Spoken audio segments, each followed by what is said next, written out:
दोस्तों नमस्कार, मैं हूं प्रदीप कुमार। आप देख रहे हैं पॉलिटिकल आइडिया। पॉलिटिकल आइडिया के आज के इस अंक में आप सभी दर्शकों का बहुत बहुत स्वागत है। मित्रों, केरल में विगत 9 अप्रैल को केरल की 140 विधानसभा सीटों पर मतदान संपन्न हो गया। परिणाम 4 मई को निकल कर आएगा। लेकिन दोस्तों, चूंकि केरल विधानसभा चुनाव से संबंधित मैंने लगभग सैकड़ों वीडियो बनाए विधानसभा चुनाव से संबंधित, तो इसीलिए लगभग हर एक वीडियो पर आप दर्शकों का ये कॉमन कुछ सवाल जो मुझसे पूछा गया, उन सवालों का मैंने सोचा कि अलग अलग वीडियो बनाकर जब तक परिणाम निकल कर नहीं आता है तब तक मैं आपके सवालों का जवाब देने का प्रयास करूं। तो मित्रों, जो सबसे कॉमन सवाल रहा वो ये रहा कि भारतीय जनता पार्टी का इस विधानसभा चुनाव में क्या हुआ, भारतीय जनता पार्टी को क्या हासिल हुआ। दोस्तों, मुझे लगता है कि भारतीय जनता पार्टी को जो हासिल हुआ है इस विधानसभा चुनाव में, वो शायद कह सकते हैं आप सफलता का पहला चरण है। और यह सफलता का पहला चरण भारतीय जनता पार्टी ने केरल के लिए जो लक्ष्य निर्धारित किया था, उसका संबंध केवल केरल से नहीं है, उसका संबंध पूरे भारतवर्ष की राजनीति से है। दोस्तों, चूंकि उसका केंद्र केरल है, इसीलिए उसे अमली जामा केरल में पहनाया गया। तो भारतीय जनता पार्टी को जो केरल में इस विधानसभा चुनाव में सफलता मिली है मित्रों, वो ऐतिहासिक सफलता है। और ये वो टर्निंग पॉइंट है जहां से केरल की राजनीति का ट्रांसफॉर्मेशन होना है, और वो उसको करने में बीजेपी सफल हुई है। कैसे सफल हुई है, क्यों सफल हुई है, मैं विस्तार से बताऊंगा। दोस्तों, केवल आप थोड़ा समय पूरा वीडियो देखिएगा, और जब पसंद आए ना तो लाइक कीजिएगा, शेयर कीजिएगा, कमेंट कीजिएगा, जिससे कि अधिक से अधिक लोगों तक वीडियो पहुंच सके। क्योंकि जब आप लाइक कमेंट शेयर करते हैं ना, तभी यूट्यूब उसे प्रमोट करता है। इसीलिए, और यदि जिन दर्शकों ने हमारे चैनल को अब तक सब्सक्राइब नहीं किया है, प्लीज सब्सक्राइब कीजिएगा। दोस्तों, मैंने कई बार बताया है अपनी वीडियो में कि केरल वह राज्य है, केरल वह राज्य है, दोबारा मैं रिमाइंड कर रहा हूं, केरल वह राज्य है जिस रास्ते भारत में ईसाईयत का प्रवेश हुआ।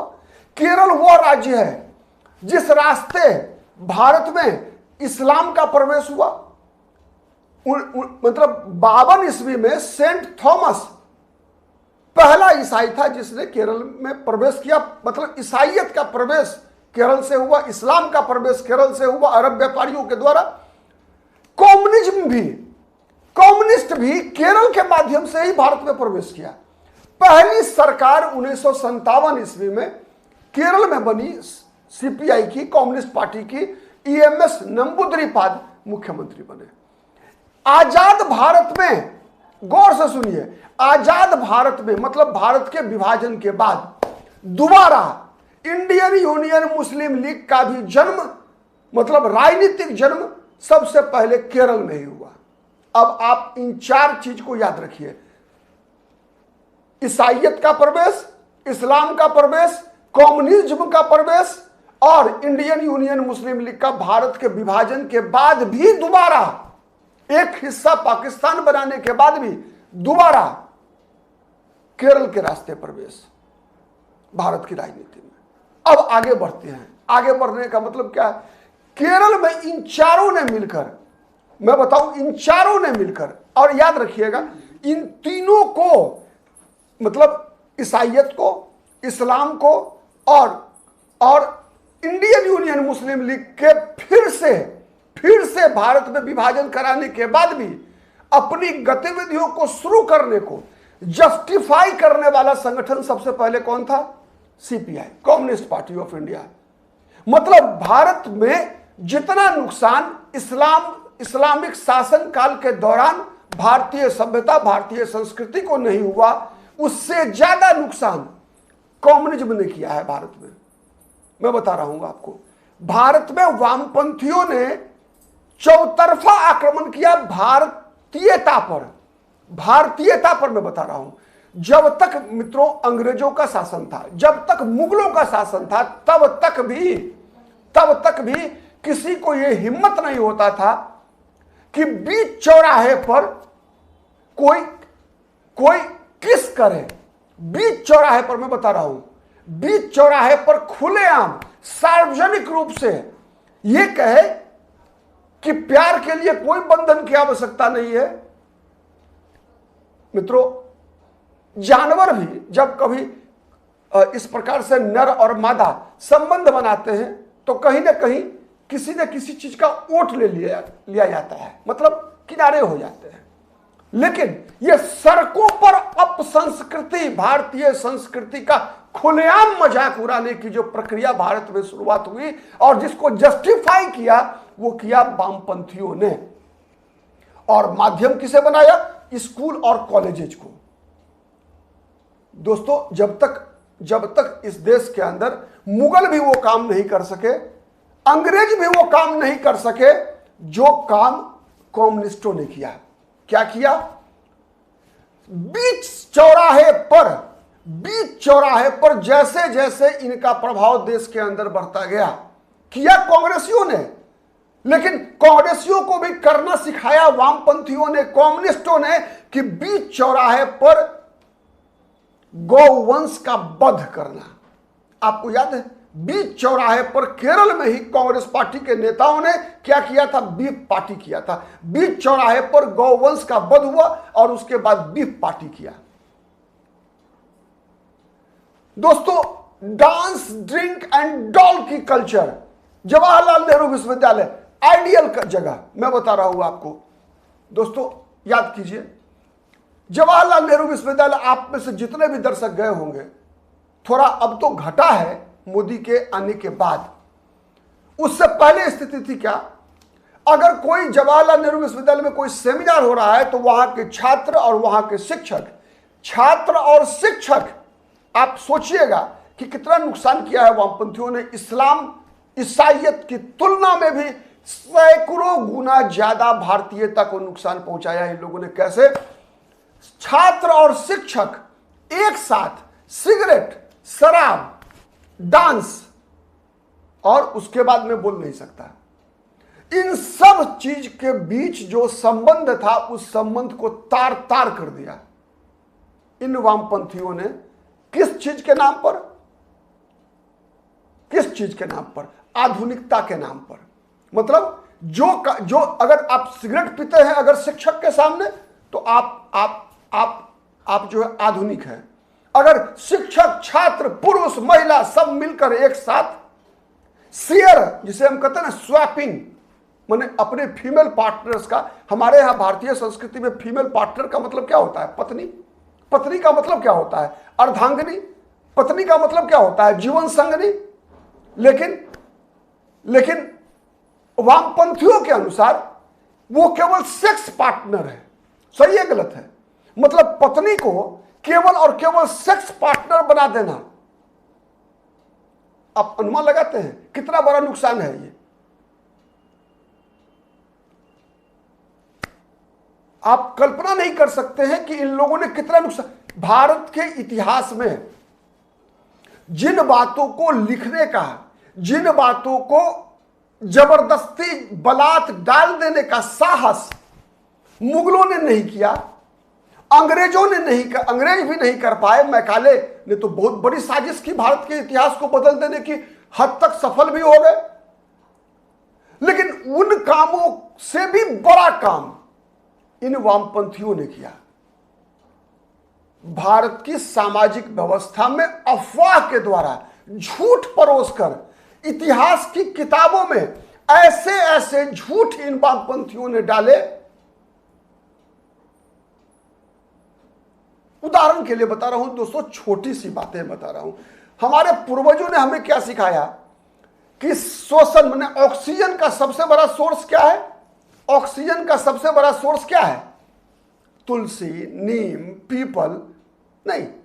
देश की आजादी के बाद भी जब सरकारें, जब नेशनल हाईवेज आप देखते हैं ना, नेशनल हाईवेज वगैरह, या फिर कहा जाता था कि जिस किसी भी आंगन में तुलसी का पौधा नहीं हो वो अशुद्ध है, जिस दरवाजे पर नीम का पेड़ नहीं हो समझो कि वो दरवाजा अशुद्ध है, और जिस गांव में पीपल और बरगद का पेड़ नहीं हो समझो कि वो गांव पापी है। ये नैरेटिव, चूंकि विज्ञान एक अलग रूप में था हमारे यहाँ विज्ञान का मतलब विशेष ज्ञान माना गया। विज्ञान का मतलब फिजिक्स, केमिस्ट्री तक सीमित नहीं था हमारे यहाँ विज्ञान।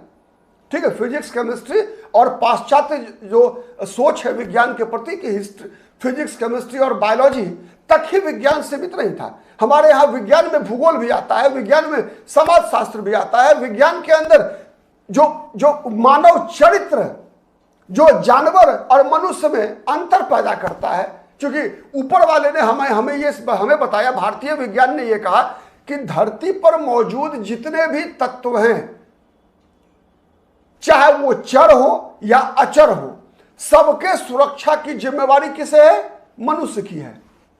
मतलब संरक्षण, चाहे वो पर्यावरण का हो, चाहे वो जीवों का संरक्षण हो, चाहे वो जंगल का संरक्षण हो, ये करेगा कौन? ये करेगा मनुष्य। मतलब मनुष्य के ऊपर कहा गया कि ये मनुष्य जो है भगवान की सर्वश्रेष्ठ रचना है, इसीलिए सबकी जिम्मेवारी मनुष्य पर है कि वो नदी का भी संरक्षण करे, तालाब का भी संरक्षण करे, वो समुद्र का भी संरक्षण करे, वो हवा का भी संरक्षण करे, वो जीव जंतुओं का भी संरक्षण करे। इसीलिए हमारे पूर्वजों ने सिखाया कि मातृशक्ति, जो लोग मांसाहारी भी हैं तो मातृशक्ति का वध नहीं होगा, मातृशक्ति का वध नहीं होगा। इसीलिए लोग बकरी नहीं खाएंगे, इसीलिए लोग गाय नहीं खाएंगे, समझ रहे, इसीलिए लोग मुर्गी नहीं खाएंगे। मतलब जो प्रजनन करती है, जो जन्मदात्री है, उसका वध नहीं होगा। लेकिन इसे इन लोगों ने क्या कहा कि ये कंजर्वेटिवनेस है, मतलब वो जानवर है, उसे खा सकते हैं। दोस्तों, मोटे तौर पे अगर कहें कि इन कम्युनिस्टों ने भारतीयता को समाप्त करने में मुगल और अंग्रेज के बाप निकले हैं। चाहे इतिहास को विकृत करना हो, चाहे संस्कृति को विकृत करना हो। इतना ही नहीं, आपको आश्चर्य लगेगा दोस्तों, आपके सामने सबसे ज्यादा मुझे लगता है कि हिंदुस्तान की नई पीढ़ी ने जवाहरलाल नेहरू विश्वविद्यालय के बारे में सबसे ज्यादा सुना होगा तब जब 2016 में वहां अफजल गुरु की बरसी मनाई गई थी और यह नारा लगा था, भारत तेरे टुकड़े होंगे इंशाअल्लाह इंशाअल्लाह।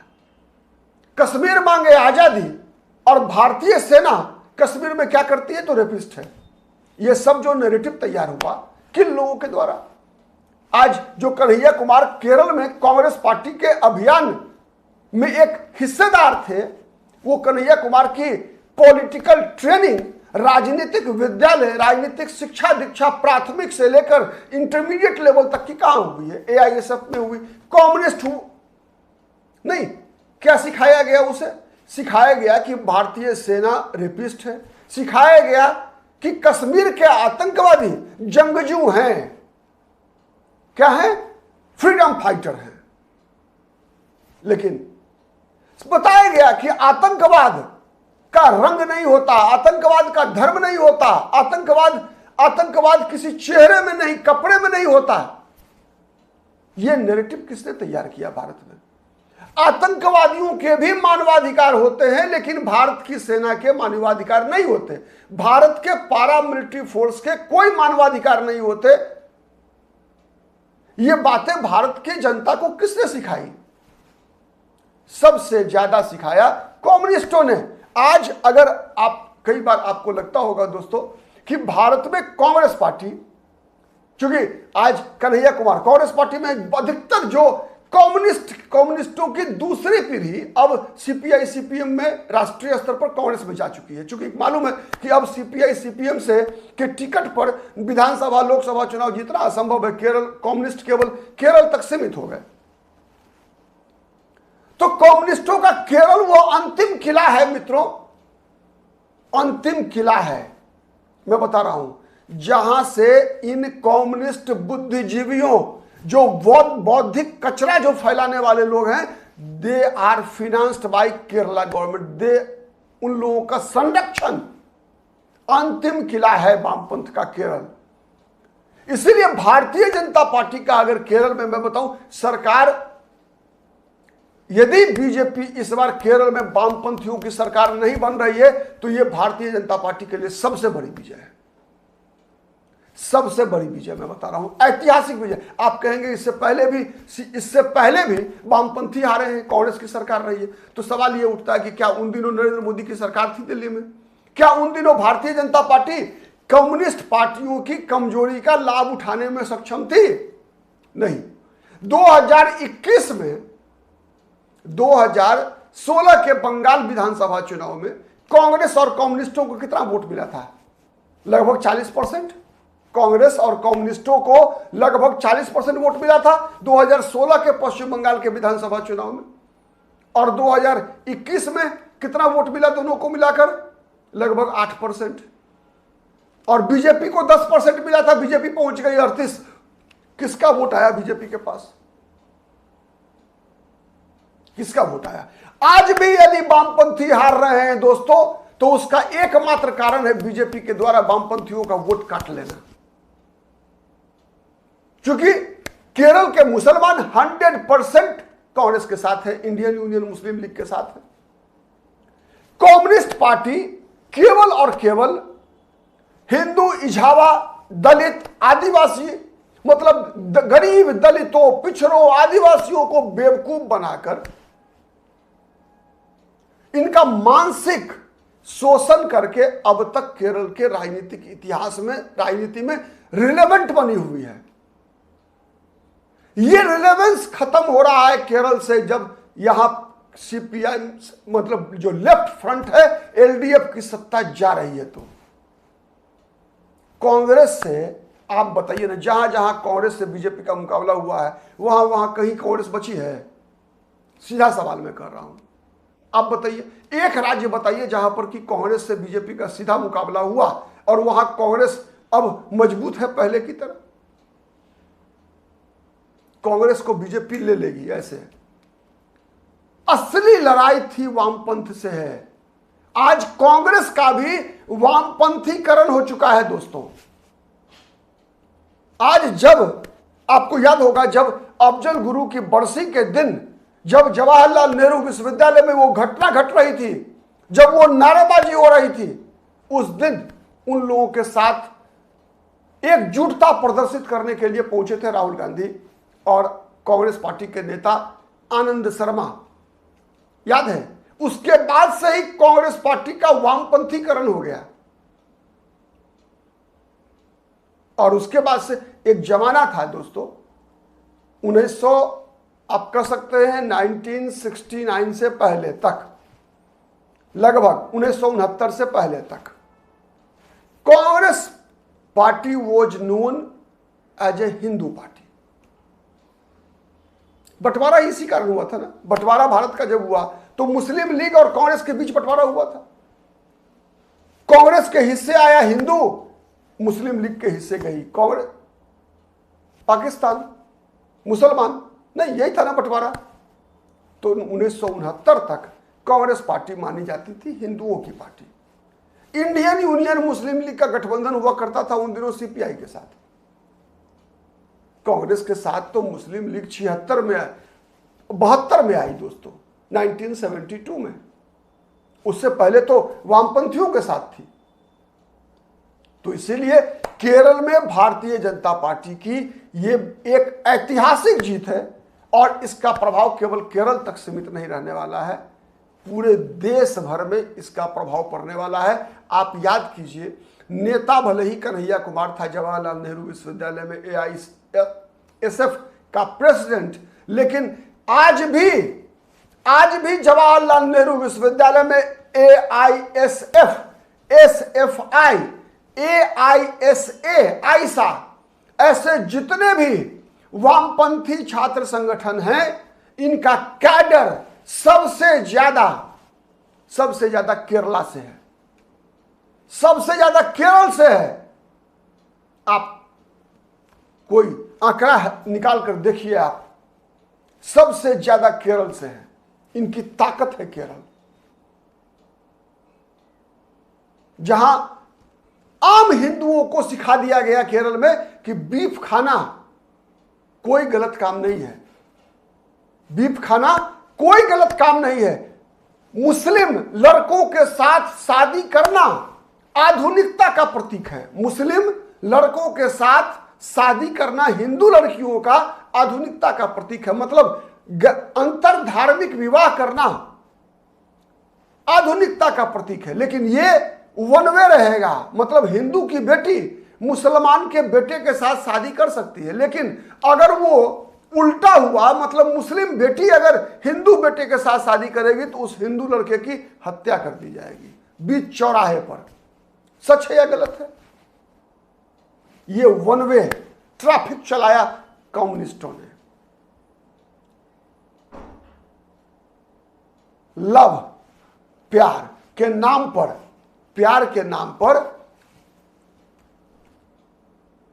केवल और केवल मानसिक, शारीरिक, जिसे हम कहते हैं ना, हर तरीके से हिंदू लड़कियों का दोहन, ये हुआ है केरल में।